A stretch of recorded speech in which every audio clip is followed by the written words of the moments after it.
الفاتحة.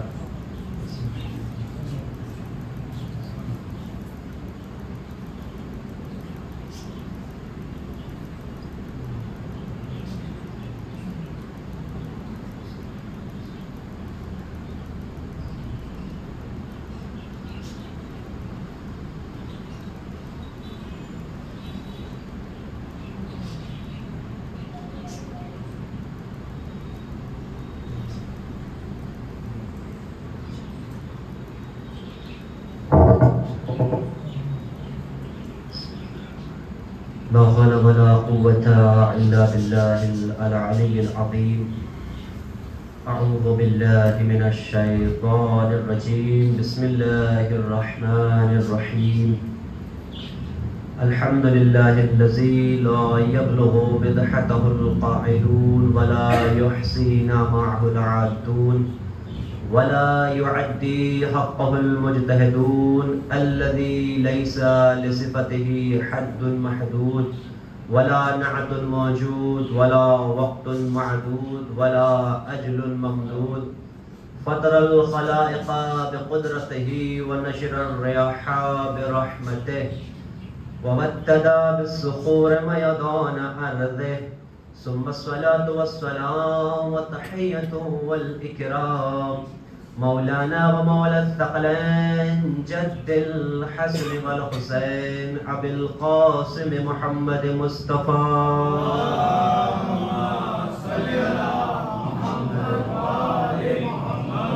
وعلى أهل بيته الطيبين الطاهرين المعصومين المظلومين المنتخبين المنتجبين، ولعنة الله على أعدائهم ومنكري فضائلهم وجلالتهم وسخاوتهم وكرامتهم وعطشهم ومنكري ولايتهم أجمعين من يومنا هذا إلى قيام يوم الدين. بسم الله الرحمن الرحيم.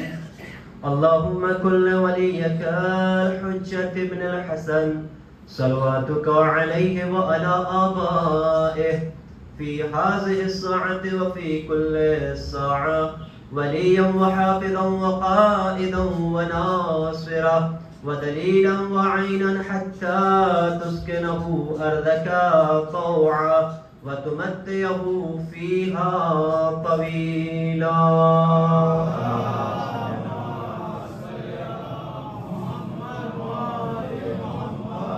أما بعد فقد قال الله تبارك وتعالى في حديث قدسية. بسم الله الرحمن الرحيم. لولا علي لما خلقتك يا محمد. درود پڑھتے محمد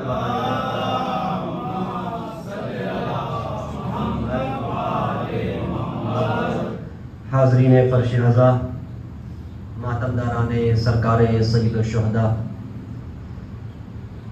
1447 ہجری ماہ محرم الحرام کی یہ دوسری مجلس ہے. خدا کا لاکھ لاکھ شکر ہے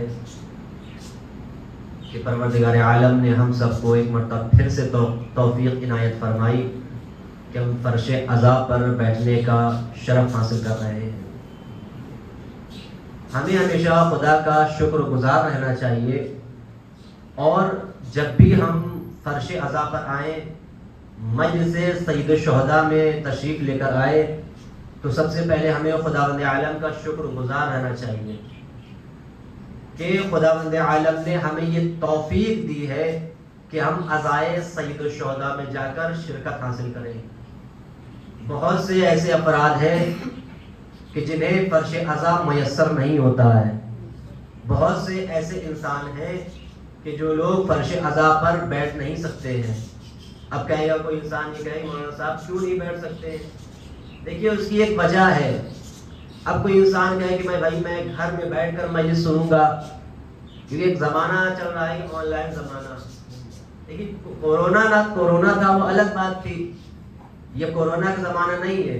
اور یقیناً کوئی موسم عزائے سید الشہداء کا کچھ نہیں کر سکتا ہے. میں ایک بات اکثر کہا کرتا ہوں، دیکھیے اگر آپ آن لائن سنیں گے یا کہیں دور کھڑے ہو کر سنیں گے یا کہیں گلی کوچے میں کھڑے ہو کر سنیں گے یا کہیں دکان پر بیٹھ کر مجلس سنیں گے. دیکھیے مجلس سننے کا ثواب تو آپ کو حتماً ملے گا. کوئی خطیب کوئی عالم دین آپ سے یہ نہیں کہہ سکتا ہے کہ مولانا آپ جو بات کہہ رہے ہیں آپ کی جھوٹی ہے. دیکھیے ثواب اس کو ضرور ملے گا سننے کا, لیکن ایک ثواب ملے گا, اس لیے خالی فقط سننے کا ثواب ملے گا. اب وہی انسان اس فرش عذاب پر بیٹھ کر عزائے سید الشہداء کو سماعت کرے گا, سنے گا تو دوہرا ثواب ملے گا. آپ کہیں گے مولانا کیسے؟ اس کی بات میں واضح کر دیتا ہوں کیسے. دیکھیے پہلی بات, آپ کو فرش عذاب پر بیٹھنے کا ثواب ملے گا, اور دوسرا ثواب مجلس سید الشہداء کا سننے کا ثواب ملے گا. اب دور سے کھڑے ہو کر سنیں گے تو ایک ثواب ہے, اگر فرش عذاب پر بیٹھ کر سنیں گے تو دوہرا ثواب ہے. فرش عذاب پر بیٹھنے کا ثواب, مجلس عزائے سید الشہداء کا سننے کا ثواب, یعنی دوہرا ثواب ہو جاتا ہے. آپ دیکھیے دور سے تماشا دیکھنے والے کبھی سفینے کے سوار نہیں کہلاتے ہیں. ہمیشہ یاد رکھیے گا کہ دور سے تماشا دیکھنے والے کبھی سفینے کے کبھی کشتی کے سوار نہیں کہلاتے ہیں. سوار وہی ہوتا ہے جو سفینے کے قریب آ جایا کرتے ہیں. ایک درود پڑھے محمد و آل محمد پر. تو لہذا ہمیں چاہیے کہ ہم فرش عذاب پر بیٹھ کر مجلس سید الشہداء کو سنیں. میں نے آپ کے سامنے خداوند عالم کے ایک چھوٹے سے ٹکڑے کو تلاوت کرنے کا شرف حاصل کیا کہ جس میں خداوند عالم ارشاد فرما رہا ہے حدیث قدسیہ میں کہ لولا علی لما خلقتک یا محمد, اے محمد اگر علی کو خلق نہ کرنا ہوتا تو میں تمہیں نہ بناتا. کاش متوجہ ہوں, انشاءاللہ محظوظ ہوں گے, لطف اندوز ہوں گے انشاءاللہ. اللہ کہہ رہا ہے, کس سے کہہ رہا ہے؟ اپنے حبیب سے, خاتم الانبیاء سے, بطول کے بابا سے علیہ السلام, خاتم الانبیاء سے خطاب کر کے پروردگار ارشاد فرما رہا ہے کہ لولا علی لما خلقتک یا محمد, اے محمد اگر علی کو خلق نہ کرنا ہوتا, اگر علی کو پیدا نہ کرنا ہوتا تو میں تمہیں خلق نہ کرتا. دیکھیے اس حدیث سے پہلے, اس کلام خدا سے پہلے پروردگار عالم نے ایک فقرہ پہلے عرض فرمایا ہے, اس کو بھی سنتے چلیں. کیا بیان فرمایا پروردگار نے حدیث قدسیہ میں کہ لولاک لما خلقت الافلاک, یا محمد لولاک لما خلقت الافلاک, اے محمد اگر تمہیں خلق نہ کرنا ہوتا تو میں آسمان کو نہ بناتا. اے محمد اگر تم کو نہ بنانا ہوتا تو زمین کو نہ بچھاتا. اے محمد اگر تم کو خلق نہ کرنا ہوتا تو ستاروں میں روشنائی پیدا نہ کرتا. اے محمد اگر تم کو نہ پیدا کرنا ہوتا تو چاند کو زوبار نہ کرتا. اے محمد اگر تم کو نہ بنانا ہوتا تو درختوں کو نہ پیدا کرتا. کون کہہ رہا ہے؟ پروردگار کہہ رہا ہے جو کائنات کا مالک ہے, کائنات کا خالق ہے, انسوں جنسوں کا, انسانوں اور جناتوں کا مالک ہے, انسانوں اور جناتوں کی جانوں کا مالک ہے. کس سے کہہ رہا ہے؟ اپنے حبیب سے کہہ رہا ہے, اپنے محبوب سے کہہ رہا ہے, اپنے نبی سے کہہ رہا ہے, محمد مصطفیٰ سے کہہ رہا ہے کہ اے محمد اگر تم کو نہ بنانا ہوتا تو آسمان کا شامیانہ نہ لگاتا, اگر تم کو نہ بنانا ہوتا تو زمین کا فرش نہ بچھاتا, اگر تم کو نہ بنانا ہوتا تو چاند کو زوبار نہ کرتا, اگر تم کو نہ بنانا ہوتا تو دریاؤں میں روانی پیدا نہ کرتا. یعنی یہ بات صاف ہے, یہ بات طے ہے کہ دنیا میں جو چیز بھی ہے وہ محمد مصطفیٰ کی, محمد عربی کی وجہ سے ہے. اگر محمد ہے تو آسمان ہے, اگر محمد ہے تو زمین ہے. بولتے جائیے, اگر زمین ہے محمد کی وجہ سے ہے, اگر آسمان ہے تو محمد کی وجہ سے ہے. اب کوئی کہے کہ بھائی کہ تمام کی تمام چیزیں محمد کی وجہ سے کیسے ہیں؟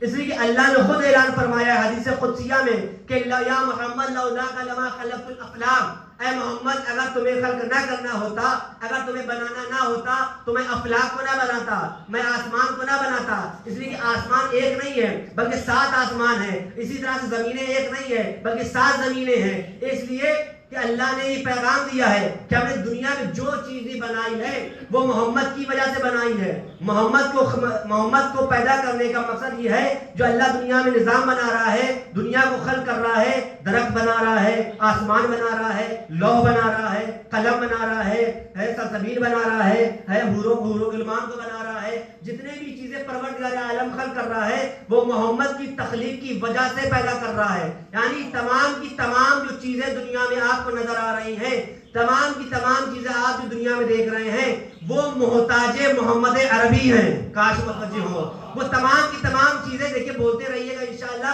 لطف آئے گا انشاءاللہ.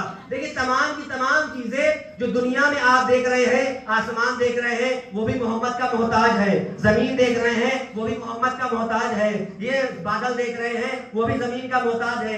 تمام کی تمام چیزیں وہ محمد عربی, محمد مصطفیٰ کی محتاج ہے. اسی پروردگار نے کہا کہ یا محمد لولاک لما خلقت الافلاک, اگر تمہیں نہ خلق کرنا ہوتا, اگر تمہیں نہ بنانا ہوتا تو میں افلاک کو نہ پیدا کرتا. اسی طرح سے آگے بڑھ کر پروردگار عالم نے ارشاد فرمایا کہ لولا علی لما خلقتک یا محمد. کاش متوجہ ہو. لولا علی لما خلقتک یا محمد, اے محمد اگر علی کو نہ پیدا کرنا ہوتا, اگر علی کو خلق نہ کرنا ہوتا تو میں تمہیں خلق نہ کرتا. دیکھیں پہلے کیا اللہ نے کہا کہ اگر تمہیں نہ بنانا ہوتا محمد تو میں آسمان کو نہ بناتا. یعنی تمام کی تمام چیزیں جو بھی کائنات میں ہیں وہ محمد کی وجہ سے ہے, محمد عربی کی وجہ سے ہے. دیکھ تو یہ بات طے ہو گئی, یہ بات کلیئر ہو گئی کہ دنیا میں جو چیز بھی ہے وہ محمد کی وجہ سے ہے. اب دنیا میں جو چیز بھی ہے وہ محمد کی وجہ سے ہے, اور جو محمد اس کی وجہ سے ہے اسے علی مرتضیٰ کہتے ہیں.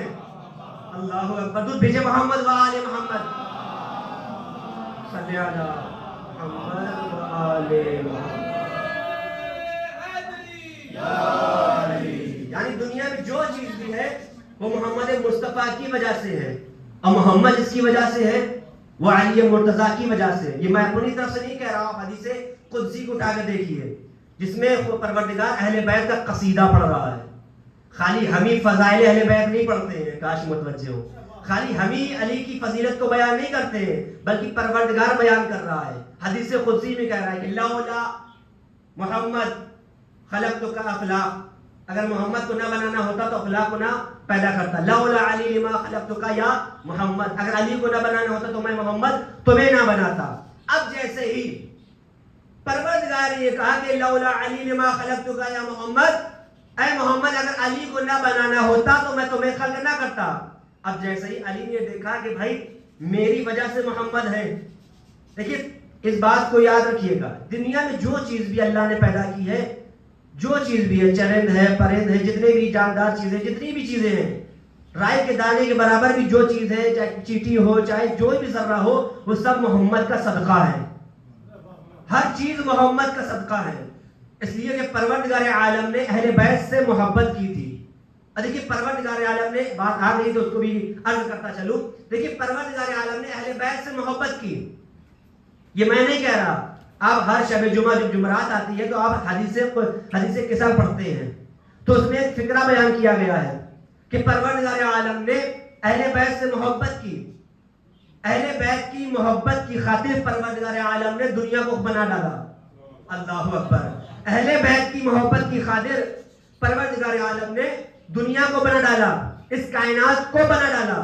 یعنی پوری کائنات جو پروردگار عالم نے بنائی ہے وہ اہل بیت کی محبت میں بنائی ہے. اور پروردگار عالم نے ایک پیغام ہمیں یہ دیا کہ جب بھی کسی سے محبت کی جاتی ہے تو اس کی محبت کی خاطر کچھ بنانا پڑتا ہے.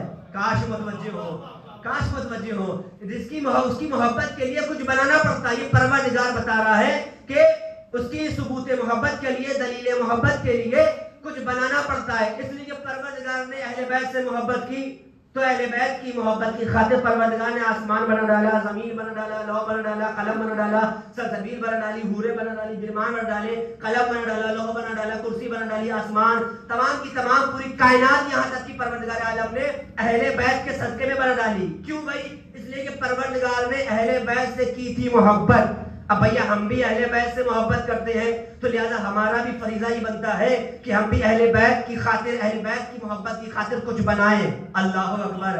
ہمارا بھی یہ فرض بنتا ہے، ہمارے اوپر بھی یہ واجب ہے کہ ہم بھی اہل بیت سے محبت کرتے ہیں تو اہل بیت کی محبت کی خاطر ہمیں بھی کچھ بنانا چاہیے. بھائی پروردگار عالم نے اہل بیت سے محبت کی تو پروردگار عالم نے اہل بیت کی محبت کی خاطر آسمان بنایا، زمین بنائی، چاند بنایا، لو بنایا، قلم بنائے، حورے بنائے، گلمان بنائے، فرشتے بنائے، آدم کو بنایا، نوح کو بنایا. اللہ اکبر. کاش متوجہ ہو. آدم کو بنایا، نوح کو بنایا، یونس کو بنایا، یعقوب کو بنایا، ہارون کو بنایا، داؤد کو بنایا، یعقوب کو بنایا، یوسف کو بنایا. یعنی تمام کے تمام لوگوں کو، پوری کائنات کو کس کی محبت کی خاطر؟ اہل بیت کی محبت کی خاطر. اب جملہ آپ کی بارگاہ میں ہدیہ کر رہا ہوں، جیسی مرضی ہے آپ کی سن لیجئے گا. دیکھیے پروردگار عالم نے اہل بیت کی محبت کی خاطر پروردگار نے پوری کائنات کو بنایا. اب ہم بھی اہل بیت سے محبت کرتے ہیں تو لہذا ہمارا یہ فریضہ بنتا ہے کہ ہم بھی اہل بیت کی خاطر کچھ بنا ڈالیں. بھائی کہوں گا پروردگار بارگاہ خداوندی میں دستے دعا دوڑوں گا، اپنے ہاتھوں کو جوڑوں گا اور جوڑنے کے بعد کہوں پروردگار تو ہے قادر مطلق. اللہ اکبر. تو ہے قادر مطلق، تو ہے قادر مطلق. ہمیں تیرے محتاج بنتے، ہم آسمان بنا نہیں سکتے، ہم چاند بنا نہیں سکتے، ہم سورج بنا نہیں سکتے، ہم زمین بنا نہیں سکتے، ہم ستارے بنا نہیں سکتے، ہم لو بنا نہیں سکتے، اس لیے کہ ہم ہیں تیرے محتاج بندے. کاش متوجہ ہو. ہم ہیں تیرے محتاج بندے. تو ہے قادر مطلق. تو جو چاہتا ہے، جو تو ارادہ کرتا ہے، تو خالق کن فیکون کا مالک ہے. اللہ اکبر. تو کن فیکون کا مالک ہے. تو خالی ارادہ کرتا ہے، تو ارادہ کرتا ہے تو شے نمودار ہو جاتی ہے، شے نمودار ہو جاتی ہے. ہم ہیں تیرے محتاج بندے. ہم بھی اہل بیت سے محبت کرتے ہیں تو لہذا ہم آسمان تو بنا نہیں سکتے تو لہذا ہم نے اہل بیت کی محبت کی خاطر علم کو بنایا، تعزیے کو بنایا، اذا خانے کو سجایا، سلسبیلوں کو لگایا. اللہ اکبر. درود پڑھے محمد و آل محمد صلی اللہ محمد. تو لہذا ہم ہیں. دیکھیے بولتے جایا کریے، اس لیے کہ جب آپ بولتے ہیں تو خطیب کو حوصلہ ملتا ہے اور دیکھ پڑھنے کا لطف، پڑھنے کا مزہ تبھی آتا ہے جب سامنے والا سامعین جب بول رہے ہوتے تبھی پڑھنے میں مزہ آتا ہے. ایک بات میں آپ کی خدمت میں عرض کرتا چلوں کہ آپ نے دیکھا بھی ہوگا، اپنے بزرگوں سے سنا بھی ہوگا، بزرگ بیٹھے بھی ہیں، میری بات کی تصدیق کریں گے، تائید کریں گے کہ جب ہم علیہ السلام ورحمۃ اللہ جب ہم چھوٹے تھے تو ہمارے بزرگ ہمارے بچپنے میں کہانیاں سنایا کرتے تھے اور ایک جملہ کہا کرتے تھے کہ بیٹے میری کہانی اس وقت تک جاری و ساری رہے گی جب تک تم ہوں ہاں کرتے رہو گے. میرے بزرگ اس بات کی تائید کریں گے، تصدیق کریں گے کہ ہمارے بزرگ جب کوئی کہانی، کوئی قصہ، کوئی کہاوت سنایا کرتے تھے تو یہ شرط رکھا کرتے تھے کہ بیٹے اس وقت تک میری کہانی جاری و ساری رہے گی جب تک تم ہوں ہاں کرتے رہو گے. اما بھائی جب ہمارے بزرگ زمین پر رہنے والوں کی جھوٹی کہانی بغیر ہوں ہاں کے نہیں سناتے تو میں اہل بیت کی عرش پر رہنے والوں کی سچی کہانیاں بغیر ہوں ہاں کے کیسے سنا سکتا ہوں. اللہ اکبر. بھائی جب ہمارے بزرگ زمین پر رہنے والوں کی جھوٹی کہانی بغیر ہوں ہاں کے نہیں سنا رہے تو میں عرش پر رہنے والوں کی سچی کہانی. اور دیکھیے گا عرش والوں سے ہمیشہ رابطہ مضبوط رکھیے گا. اگر آپ کا عرش والوں سے رابطہ مضبوط ہے، اس بات کو اپنے ذہن میں لکھ لیجئے گا، بیاض دل پہ رقم کر لیجئے گا کہ اگر آپ کا رابطہ، آپ کا تعلق، آپ کا سمبند اگر عرش والوں سے مضبوط ہے تو قسم خدا کی فرش والے آپ کا کچھ نہیں بگاڑ سکتے. یہ بات ہمیشہ یاد رکھیے گا. اگر آپ کا تعلق عرش والوں سے مضبوط ہے یعنی اہل بیت اطہار سے، پروردگار سے مضبوط ہے. آج دنیا دیکھیے ایران سے ڈر رہی ہے. پہلے لوگ کہتے ہوئے نظر آتے تھے کہ ایران کے پاس کچھ نہیں ہے، ایران کے پاس کچھ نہیں ہے. دیکھیے خاموشی ایک بڑے طوفان کا، اللہ اکبر، علامت ہوا کرتی ہے. یہ بات ہمیشہ یاد رکھیے گا. کبھی خاموشی کا فائدہ مت اٹھائیے گا. اب سوچیں کہ فلاں صاحب خاموش ہیں، یہ بول کیوں نہیں رہے ہیں. دیکھیے ایران جو خاموش ہے، خاموش رہا، اس کی بھی کچھ وجوہات تھی، لیکن جب بولا تو ایسے بولا کہ 56 کے 56 ملک گھبرائے ہوئے ہیں، پریشان ہوئے ہیں. یہ بول کون رہا ہے؟ دیکھیے فقط ایک ملک ہے ایران جو فلسطین کے خلاف اور امریکہ کے خلاف بول رہا ہے. حالانکہ 56 ملک بھی ہیں اور بھی ممالک مسلمان ہیں، وہ کیوں نہیں بول رہے؟ اس کی وجہ ہے دیکھیے جس طرح سے کربلا کے میدان میں مسلمان 2 طرح کے تھے، اللہ اکبر، کاش متوجہ ہو. جس طرح سے کربلا کے دشت میں، کربلا کے میدان میں مسلمان 2 طرح کے تھے. حالانکہ نماز ادھر بھی تھی، نماز ادھر بھی تھی، روزہ ادھر بھی تھا، روزہ ادھر بھی تھا، حج ادھر بھی تھا، حج ادھر بھی تھا، یعنی احکام الہیہ ادھر بھی تھے، احکام الہیہ ادھر بھی تھے. مگر کربلا کے دشت میں، کربلا کے میدان میں، کربلا کے کارزار میں فقط ایک چیز ان کے پاس نہیں تھی، وہ تھی ولایت علی. اللہ اکبر، اللہ اکبر، کاش متوجہ ہو. فقط ایک چیز نہیں تھی، وہ تھی ولایت علی. آج بھی وہی زمانہ ہے کہ فقط ایران بول رہا ہے اور مسلمانی ملک نہیں بول رہے ہیں. اس لیے کیوں نہ بولے، کیوں نہیں بول رہے ہیں؟ وجہ یہی ہے کہ ان کے پاس ہر چیز تو ہے مگر علی کی ولایت نہیں ہے. اللہ اکبر، اللہ اکبر. دیکھیے ظالم کے خلاف بولتا وہی ہے جس کا تعلق کربلا سے ہوا کرتا ہے. بولتا ظالم کے خلاف ہمیشہ وہی ہے جس کا تعلق، جس کا رابطہ کربلا سے ہوتا ہے. ہر انسان ظالم کے خلاف نہیں بولتا ہے، ہر انسان مظلوم کی حمایت کے لیے کھڑا نہیں ہوتا ہے. فقط ایران ظالموں کے خلاف کھڑا ہے، مظلوم کے ساتھ کھڑا ہے. دیکھیے فلسطین میں کوئی شیعہ نہیں ہے. اب تاریخ اٹھا کر دیکھیں فلسطین کی، فلسطین میں کوئی بچہ شیعہ ادنا عشری نہیں ہے. لیکن پھر بھی خامنائی صاحب، پھر بھی ایران فلسطین کے فیور میں بول رہا ہے، غزہ کے فیور میں بول رہا ہے. کیوں بھائی؟ اس کی وجوہات ہے. کیا وجہ ہے؟ اس لیے کہ ایران کے لوگوں نے، آیت اللہ سید علی حسین سستانی نے جو درس لیا ہے وہ کربلا والوں سے لیا ہے. کسی ایرے گہرے سے نہیں لیا ہے بلکہ کربلا والوں سے درس لیا ہے.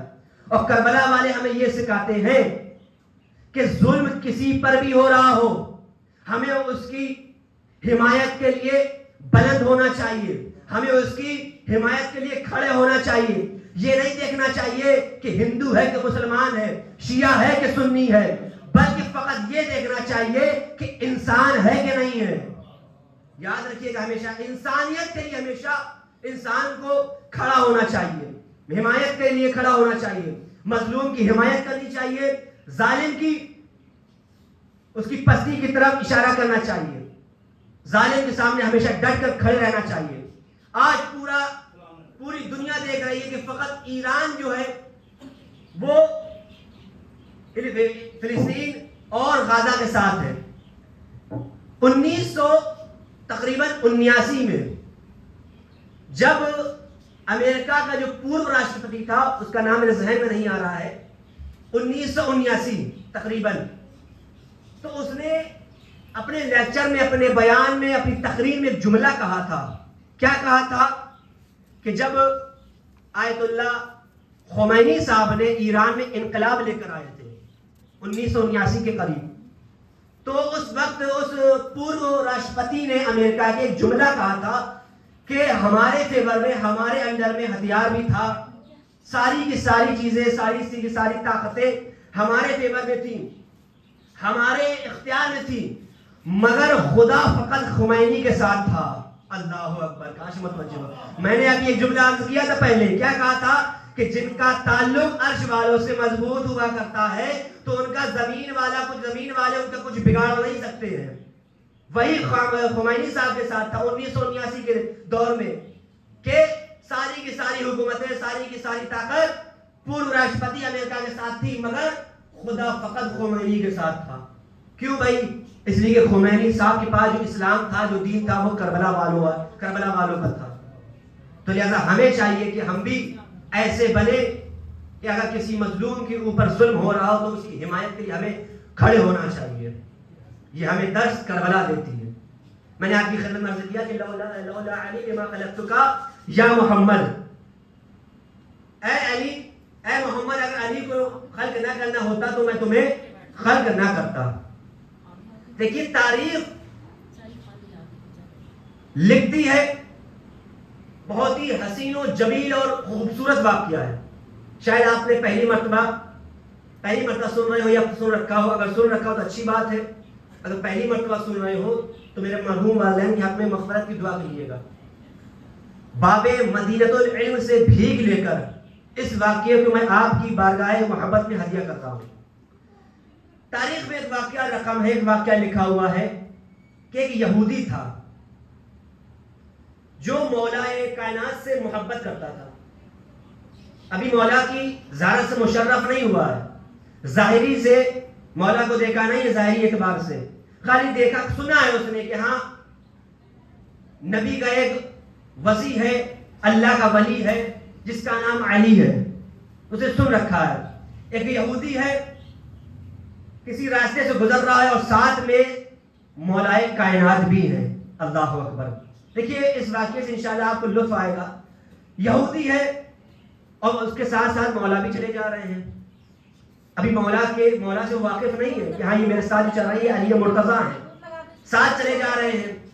اب جیسے ہی دریا کے کنارے پہنچے مولا علی اور وہ یہودی، ایک مرتبہ اس یہودی نے دریا کے کنارے پہنچ کر پانی کو دیکھا، دریا کے پانی کو دیکھا، دیکھنے کے بعد کافی دیر تک سوچتا رہا۔ تو ایک مرتبہ مولا کائنات نے، مولا ہمارے علی نے، ہمارے پہلے امام نے اس یہودی سے کہا کیا بات ہے بھائی، تم کیوں پریشان ہو، کیا ہوا؟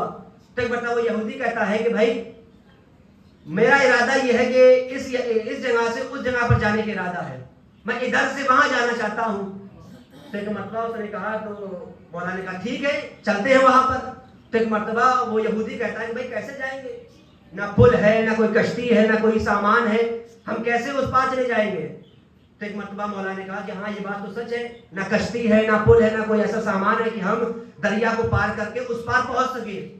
تو ایک مرتبہ وہ مولا نے جیسے ہی کہا تو ایک مرتبہ وہ یہودی کہتا ہے کہ بھائی میں یہ اپنے لیے انتظام نہیں کر رہا ہوں، وہ میں انتظام آپ کے لیے کر رہا ہوں۔ اللہ اکبر، کاش متوجہ۔ ابھی وہ مولا سے پوری طرح سے واقف نہیں ہے کہ یہ علی مرتضیٰ ہے۔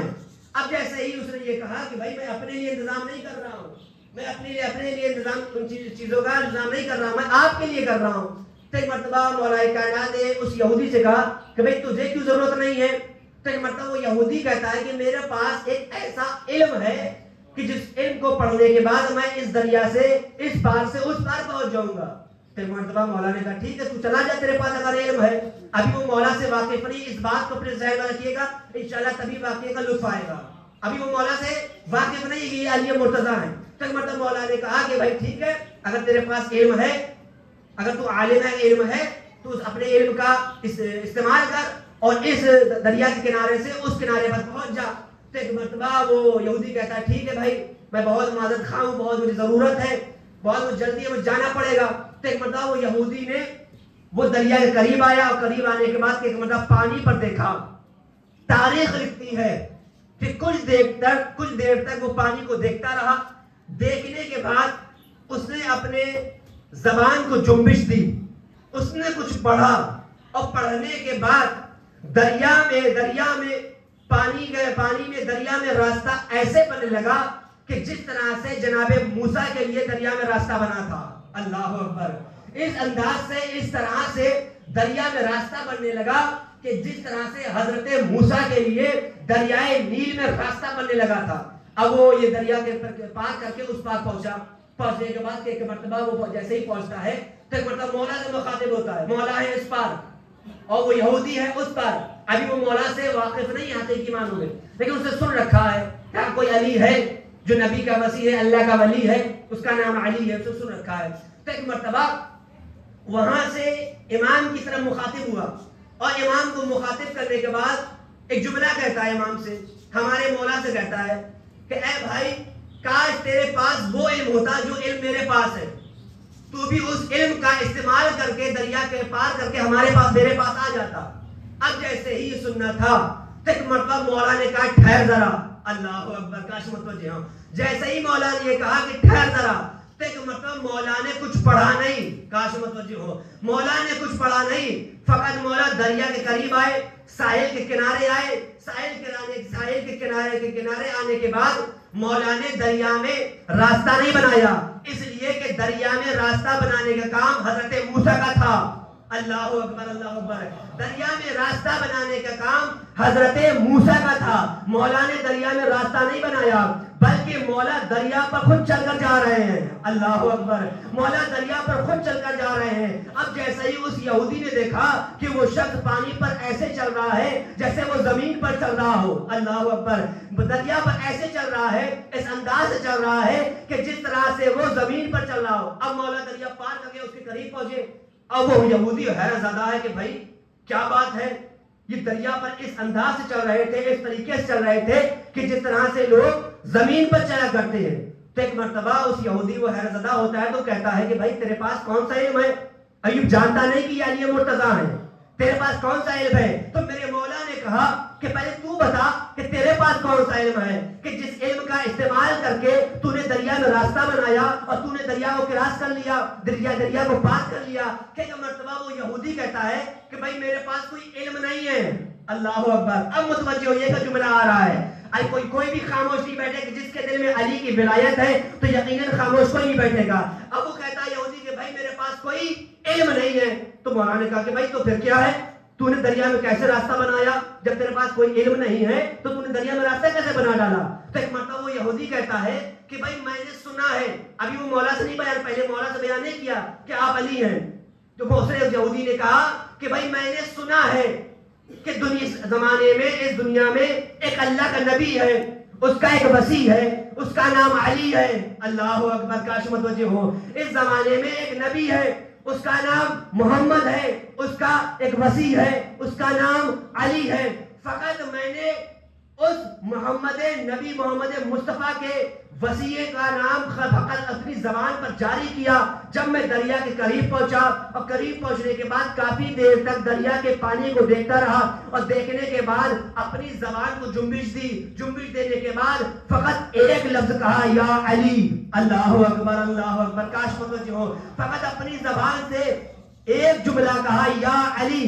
جیسے ہی میں نے محمد کے وسیع کا نام لیا, اللہ کے ولی کا نام لیا, دریا میں راستہ بننے لگا. جس طرح سے موسیٰ کے زمانے میں جناب موسیٰ نے عصا مارا تھا تو راستہ دریائے نیل نے راستہ دیا تھا, اسی طرح سے اس یہودی نے جیسے ہی مولا علی کا نام لیا تو دریا میں راستہ بنا. راستہ بننے کے بعد اس نے راستے کو طے کیا, کراس ہو گیا. تو ایک مرتبہ وہ مولا سے کہتا ہے اب آپ بتائیے آپ کے پاس کون سا علم ہے؟ تو ایک مرتبہ جیسے ہی وہ گفتگو کر رہا تھا کہ ایک مرتبہ جیسے ہی مولا یہ سنا کہ ایک مرتبہ یہ کہتا ہے کہ میرے پاس کوئی علم نہیں ہے, فقط میں نے سنا تھا کہ علی جو ہے وہ مشکل کشا ہے. اللہ اکبر اللہ اکبر. یا علی. فقط میں نے سنا تھا کہ علی جو ہے وہ مشکل کشا ہے, علی جو ہے وہ حاجت روا ہے. مجھے مشکل آ پڑی تھی تو میں نے چاہا کہ کیوں نہ علی مشکل کشا کو بلایا جائے, کیوں نہ حاجت روا کو بلایا جائے. تو ایک مرتبہ جیسے ہی میں دریا قریب پہنچا, ساحل پر پہنچا تو میں نے علی مرتضیٰ کو بلایا. اب جیسے ہی مولا نے سنا تو ایک مرتبہ مولا برجستہ کہتے ہیں, بے ساختہ ہے. بے ساختہ مولا کا جملہ یہ ہے, بے ساختہ مولا یہ کہتے ہیں کہ بھائی تو نے بلایا لے, تو علی کے جیسے ہی تو نے بلایا لے تیرے سامنے علی مرتضیٰ بھی آ گیا. اللہ اکبر. اب جیسے ہی اس نے یہ سنا کہ بھائی یہ کہہ رہے ہیں کہ علی مرتضیٰ بھی تیرے سامنے آ گیا, کہ ایک مرتبہ وہ یہودی بہت حیرت زدہ ہوتا ہے کہ ایک مرتبہ مولا سے کہتا کہ آیا آپ ہی علی مرتضیٰ ہیں؟ تو مولا نے کہا ہاں میں ہی علی مرتضیٰ ہوں. دیکھیے مولا تمام چیزوں سے واقف تھے کہ اسے علم نہیں ہے, یہ ہم لوگوں کو بتانا تھا مولا کو. یہ کوئی خیال نہ کرے کہ مولا کو پتا نہیں تھا کہ اس یہودی کے پاس علم نہیں ہے بلکہ میرے نام کا استعمال کر رہا ہے. کاش متوجہ ہو. اس لیے کہ دنیا والوں کو, اپنے چاہنے والوں کو پیغام دینا تھا مولا کو. تو اس لیے مولا نے اس سے یہ پوچھا کہ بھائی تیرے پاس کون سا علم ہے. اب جیسے ہی اس یہودی نے سنا کہ بھائی علی مرتضیٰ ہے, حاجت روا ہے, مشکل کشا ہے, تو اس نے کہا کہ بھائی میں نے خالی سنا تھا کہ کوئی محمد کا وسیع ہے, اللہ کا ولی ہے جس کا نام علی ہے, آج اس کی زیارت سے مشرف ہو رہا ہوں. تو اس قسم خدا کی تاریخ میں جملہ لکھا ہوا ہے کہ اس یہودی نے جیسے ہی علی سے ملاقات کی, پہلی ملاقات کی, تو ایک مرتبہ برجستہ اس یہودی نے علی مرتضیٰ سے یہ کہا کہ اے علی بہت دیر ہو چکی آپ کے ساتھ یہودی بن کر رہنے میں. اللہ اکبر. یہودیت اختیار کرنے میں, یہودی کے اس میں اسلام میں یہودی کے ساتھ رہنے میں آپ کے ساتھ بہت دیر ہو چکی. بہت زیادہ دیر تک آپ کے ساتھ یہودی کی حالت میں رہ چکا، اب مجھے یہ برداشت نہیں ہوتا ہے، تو لہٰذا اب آپ مجھے کلمہ پڑھا دیجئے۔ اللہ اکبر، اللہ اکبر۔ دیکھیے جب بھی اہل بیت کسی اپنے چاہنے والے کو، جب بھی کسی لوگ انسان کو اپنی طرف رغبت دلانا چاہتے ہیں، اہل بیت کی طرف بلانا چاہتے ہیں، تو اپنا طرز عمل، اپنا پیکر عمل اس طرح سے بناتے ہیں کہ انسان کے دل میں محبت اہل بیت خود بخود اجاگر ہو جائے۔ اللہ اکبر، خود بخود پیدا ہو جائے۔ اب یہودی کے دل میں محبت اہل بیت آئی، محبت علی آئی، تو اس نے فقط یہی کہا کہ اے علی، اب میں یہودی میں نہیں رہنا چاہتا ہوں، بلکہ مجھے کلمہ پڑھا دیجئے۔ اب مولا کائنات نے اس کو کلمہ پڑھایا، یہودیت سے وہ اسلام میں آیا۔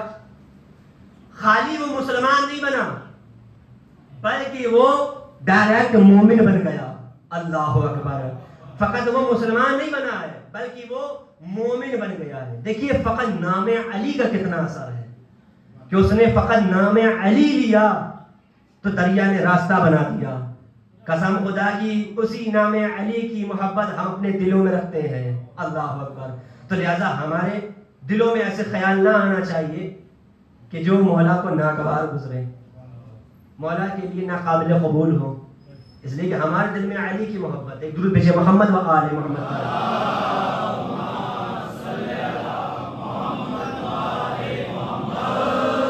اگر ہم علی سے محبت کرتے ہیں تو لہٰذا ہمیں علی کی باتوں پر بھی عمل کرنا چاہیے۔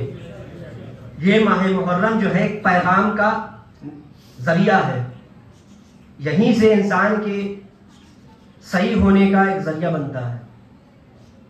ہر انسان کو یہ خیال کرنا چاہیے بھائی ماہ محرم آیا ہے تو لہٰذا ہمارے اوپر یہ فرض بنتا ہے کہ ہم اپنے اندر ایسی چیزوں کو ایکسیپٹ کریں، ایسی چیزوں کو قبول کریں کہ جس سے پروردگار اور بالخصوص امام حسین خوشنود و راضی ہو۔ اس لیے کہ اگر ہم انہی چیزوں کو ایکسیپٹ کریں گے، انہی چیزوں کو قبول کریں گے تو یقیناً ہماری دنیا بھی سنور جائے گی، ہماری آخرت بھی سنور جائے گی۔ آج پوری دنیا کے چکر میں پڑی ہوئی ہے کہ یہ مل جائے، دولت مل جائے، پراپرٹی مل جائے، گھر مل جائے، بنگلہ مل جائے، فلاں مل جائے، فلاں مل جائے۔ دیکھیے انسان ہر چیز کے لیے بھاگ رہا ہے، دوڑ رہا ہے دنیا میں۔ کس لیے بھاگ رہا ہے؟ خالی نام روشن ہو جائے، فلاں صاحب کے پاس، کامران صاحب کے پاس، مولانا کے پاس 3-4 بلڈنگیں بنی ہوئی ہیں، بڑے بڑے مکان ہیں، 3-4 فور ویلر چل رہی ہیں، فارچونر چل رہی ہیں، کس لیے؟ خالی نام ہو جائے۔ دیکھیے یہ جو نام ہے فقط دنیا ہی کے لیے محدود ہے۔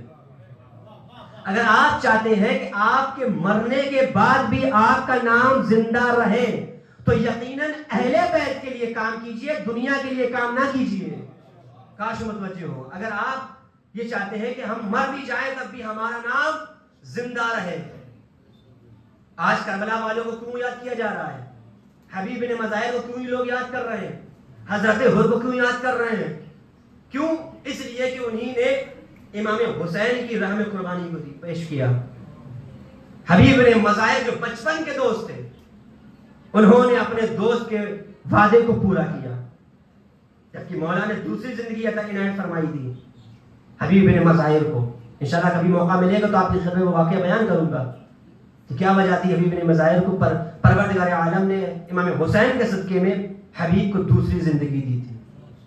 تبھی یہ شرف اتنا بابرکت شرف ملا کہ حبیب بن مظاہر اسدی امام حسین کے پائیدی دفن ہیں۔ خدا آپ سب کو کربلا معلیٰ کی زیارتوں سے مشرف فرمائے۔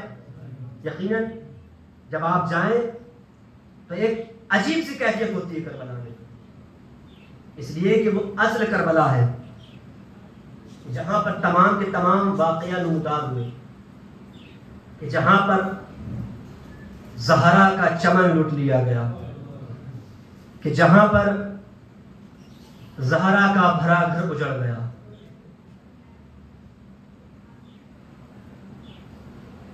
عزیزو، آج 2 محرم ہو چکی ہے، بلکہ 2 محرم گزر چکی ہے اور 3 محرم کی شب لگ چکی ہے۔ دھیرے دھیرے یہ چال 10ویں کی طرف بڑھتا چلا جا رہا ہے، اور زہرا کے گھر میں، زہرا کے قبیلے میں اندھیرا لاتا چلا جا رہا ہے. کل میں نے آپ کی خدمت میں عرض کیا کہ 28 جب سن 60 ہجری کو یہ قافلہ مدینے سے روانہ ہوا اور سن 61 ہجری 2 محرم الحرام کو کربلا میں وارد ہو گیا. خدا کو کسی غم میں نہ رلائیں سوائے غم سید الشہداء کے. میں نے کل عرض کیا تھا کہ مصائب کوئی سننے کی چیز نہیں ہے، فقط مصائب احساس کرنے کی چیز ہے. تصور کریں کہ کاش اس وقت کیا ہوا ہوگا کہ سن 61 ہجری 2 محرم جب حسین وارد کربلا ہو رہے ہیں، کربلا میں داخل ہو رہے ہیں، بہنیں بھی ہیں، بیٹیاں بھی ہیں، ایک چھوٹا سا بچہ بھی ہے جو ابھی صحیح طرح سے گفتگو بھی نہیں کر سکتا، جس کو یہ بھی نہیں پتا کہ تیر کھانے کے بعد مسکرانا چاہیے کہ رونا چاہیے. خدا کو کسی غم میں نہ رلائے سوائے غم سید الشہداء کے. 2 محرم آ چکی، حسین وارد کربلا ہوئے. صاحب مقاتل لکھا ہے، سوگ نامہ آل محمد میں یہ روایت لکھی ہوئی ہے کہ جب حسین وارد کربلا ہو رہے تھے، کربلا میں داخل ہو رہے تھے، جب حسین حدود کربلا میں پہنچے ہیں. اب جیسے ہی حسین کا حدود کربلا میں پہنچنا تھا تو میں نے کل عرض کیا کہ سیاہ آندیاں بلند ہونا تھا، سرخ آندیاں چلنے لگی. آج بھی کربلا معلیٰ میں نجف میں سرخ آندیاں چلتی ہیں، مٹی کا غبار اڑتا ہے، خاک کا غبار اڑتا ہے. اللہ اکبر اللہ اکبر. لیجئے وہ قیامت کی گھڑی تھی کہ حسین وارد کربلا ہو رہے تھے کہ بہنوں کا دل پھٹا جا رہا تھا کہ ایک مرتبہ جناب زینب نے مولا عباس کو قریب بلایا. قریب بلانے کے بعد عباس نے کہا عباس یہ کون سی زمین ہے، میرا دل تڑپتا جا رہا ہے، میرا دل پھٹ رہا ہے، میرا دل بے چین ہوتا چلا جا رہا ہے. کہ ایک مرتبہ آقا عباس کہتے ہیں اے بہن زینب، اے آقا زادی، یہ وہ زمین ہے جہاں پر ہمارا قربہ شہید کیا جائے گا. اللہ اکبر. لیجئے وہ گھڑی بھی آئی کہ خیمے نصب کیے گئے. دیکھیے جو خیمے کی فہرست بنی تھی، خیمے نصب ہونے کی فہرست بنی تھی، سب سے پہلے انصار کا خیمہ لگایا گیا، سب سے پہلے انصار کا خیمہ لگایا گیا، اس کے بعد بنی ہاشم کے بچوں کا خیمہ لگایا گیا، اس کے بعد مولا عباس کا خیمہ لگایا گیا، اس کے بعد جناب علی اکبر کا خیمہ لگا، اس کے بعد آن محمد کے خیمے لگے، اس کے بعد جناب قاسم کا خیمہ لگا، بیچ میں جناب زینب اولیاء مقام کا خیمہ لگا. خدا آپ سب کو کربلا جنت نصیب فرمائے. جب آپ ٹلہ زینبیہ جائیں گے، ٹلہ زینبیہ کی پشت پر پیچھے سائڈ خیمہ گاہ بنا ہوا ہے. اب جب جیسے ہی خیمہ گاہ میں داخل ہوں گے، ابھی میں نے آپ کی خدمت میں عرض کیا کہ اس انداز سے کربلا کے دشت میں خیمے بنے ہوئے تھے کہ پہلے انصار کے خیمے تھے، اس کے بعد بنی ہاشم کا خیمہ تھا، اس کے بعد مولا عباس کا خیمہ تھا. اسی انداز سے کربلا میں جب جائیں گے، آج بھی وہی شبیہ موجود ہے کہ جس طرح سے اس روز محرم سن 61 ہجری کو خیمہ نے امام حسین نے خیموں کو مرتب کیا تھا، خیموں کو ترتیب دی تھی. جیسے ہی خیمے میں خیام میں داخل ہوں گے کربلا معلیٰ میں، تو سب سے پہلے مولا عباس کا خیمہ پڑتا ہے. اللہ اکبر. اس کے بعد امام حسین کا خیمہ پڑتا ہے، بیچوں بیچ زینب اولیاء مقام کا خیمہ پڑتا ہے. کہ ایک مرتبہ جیسے ہی خیمے نصب ہو گئے، عمر سعد کو یہ خبر ملی کہ بنی ہاشم کے خیمے نصب ہو گئے ہیں، تو ایک مرتبہ عمر سعد نے گرجتی ہوئی آواز میں کہا یہ خیموں کو ہٹا دیا جائے. کہ ایک مرتبہ جیسے ہی اس آواز کا بلند ہونا تھا تو ایک مرتبہ شبیہ رسول شہزادے علی اکبر خیمے سے برآمد ہوئے، خیمے سے نکلے. کہ ایک مرتبہ عمر سعد سے مخاطب ہوتے ہیں، علی کا پوتا ہے، حسین کا بیٹا ہے. کہ ایک مرتبہ علی اکبر نے گرجتی ہوئی آواز سے عمر سعد سے مخاطب ہو کر کہا او عمر سعد، کیا اس خیمے کو ہٹا دے گا کہ جس میں ننھے ننھے بچے ہیں، جس میں رسول کی نوازیاں ہیں، جس میں رسول کی بیٹیاں رہا کرتی ہے. کہ ایک مرتبہ عمر سعد نے کہا ہاں اس خیمے کو ہٹا دوں گا. کہ ایک مرتبہ علی اکبر کی آواز اور بلند ہوئی، اتنی بلند ہوئی کہ اب مولا عباس کے کانوں تک علی اکبر کی آواز کا جانا تھا.